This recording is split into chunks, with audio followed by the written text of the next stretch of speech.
don't overstone yourself.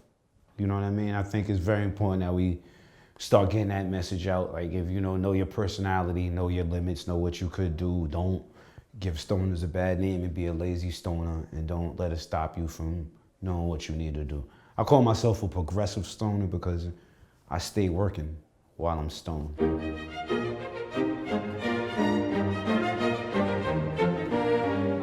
I dropped a 7 with Talib. I dropped 5s with Berner. Working. Just working, man. I try to stay lyrically busy, man. I try to leave a nice catalog behind. So with Talib, I think that was a project we had to do. I think it was mandatory for the people. I think it was a lot of information, a lot of jewels on there. A lot of raw hip hop, a lot of raw MCing. I look at rappers MCing as a sport, so I think you pretty much gotta stay in shape, stay training, stay at your job, or you could lose it. I don't never go in the booth thinking I'm gonna just let Sheik or Kiss have the best verse. Fuck no. If you feel that way, it's cool because we're a team. But who gets on the court and says, okay, I want him to be MVP? I always want to be MVP, but I'm not mad if I don't come out MVP, or if you like one of my 2 partners better. That's still a win for all of us. But it's definitely competitive. You have to be competitive. I think every MC, as far as the era I'm from, even if you're doing a feature with somebody you cool with, you're supposed to try to burn them. Not disrespect them if it's your man, but you're supposed to try to burn them on the track. You want people to say, you the best MC. That's the purpose of what we do, as far as I'm concerned. Good Times is definitely one of the most legendary solo tracks. Blow Your Mind. I don't even think I ever made a song without talking about weed in it, as far as getting stoned. I just felt, I'm a hippie, I'm a pothead, I'm a stoner, I'm a plant eater, I'm a plant smoker. So it kind of just fits in with what I do. I try to mess with the good companies I know that are really cool and dope. Shout out to my man Berner, Cookies.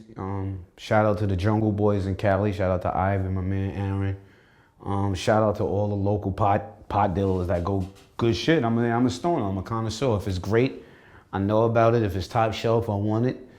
If it's not, keep the shit away from me. Music and weed is kind of a marriage, like, you know what I'm saying? That's for me, the weed is my pen and my paper. I don't, that's how I write. I smoke and the thoughts come. Something about it just touches the soul when you're doing the music, but I think you gotta have your limits though. I used to dab, I quit because, I'm old school and it just feels weird with the blowtorch and I feel like a crackhead.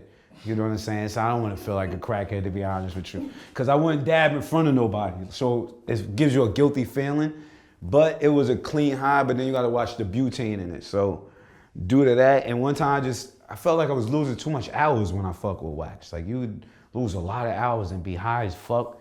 I got lost one time leaving a juice bar. I had a terrible experience. I think even New Yorkers don't even know what the fuck is going on unless you're an absolute connoisseur and a real stoner who travels. It's just a different culture, so, New York fella, West Coast stoners. I don't think anyone really, just me personally, doesn't have the key to say, okay, that person has a mental health issue, or that person I don't know. I haven't seen it because, there's times, I know plenty of people who've done crazy shit. I've done crazy shit. I've been in places and done things in my life that I would look now and say, maybe I could have had a mental health issue. Watch what you eating, watch the vibe you giving off, watch how you treat people.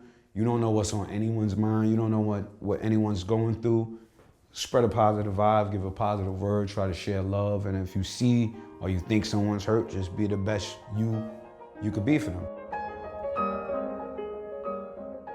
One of my partners now already had a juice bar, Fruits of Life in Harlem. I used to attend it a lot. At the time, it was a time in my life when, I was trying to clean up my act. Wife was in the crib trying to make me eat better. When I was on the road, coming off the road, I tried to lessen the fast food, hit the juice bar, so I was kind of just used to going to the juice bar to a point that became my hangout spot, to a point where it just became what I pushed and promoted for life. So, and then eventually my partner said, you gotta be my partner, man. You gotta come into business with me. Man, my other homie, and never turned back. And we got people who come in with, they say they diabetes, blood pressure, overweight. Some people too slim want to gain weight. Some people just having knowledge of fruit or coming somewhere to talk to somebody about health. So I think there's so many benefits. It's too hard to even name. It's touching. The impact is actually touching, like, you know what I mean? Because you feel like you're making a difference and you're doing something better and you helping your people.